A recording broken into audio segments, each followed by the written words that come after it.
V എസിന്റെയും പിണറായിയുടെയും സ്ഥാനാർത്ഥിത്വം കേന്ദ്ര നേതൃത്വവുമായുള്ള ചർച്ചയിൽ ധാരണയായില്ല. നേതൃത്വത്തിനെതിരെ വീണ്ടും വി എസ് അച്യുതാനന്ദൻ രംഗത്തെത്തി. സെക്രട്ടറി പറയുന്നത് മാത്രമല്ല പാർട്ടിയുടെ നിലപാട്. വർഗവഞ്ചകർ എന്ന് വിളിച്ച് പുറത്താക്കുകയല്ല, പാർട്ടി പ്രവർത്തകരെ ഒരുമിപ്പിച്ച് നിർത്തുകയാണ് വേണ്ടതെന്നും വി എസ് തുറന്നടിച്ചു.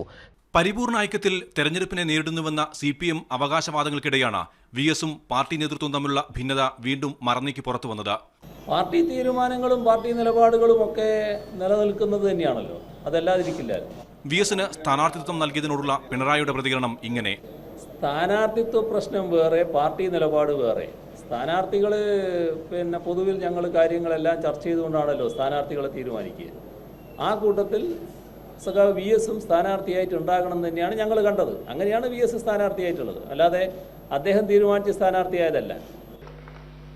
ഒരു വ്യക്തിക്കും വല്ലാത്ത ശക്തിയില്ല എന്നത് തിരിച്ചറിയുന്നവരാണ് ഞങ്ങളെല്ലാവരും.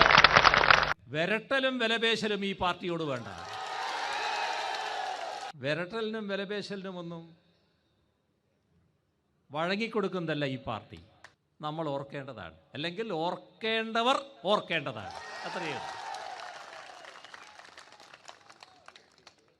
ഓർത്താൽ നല്ലത്.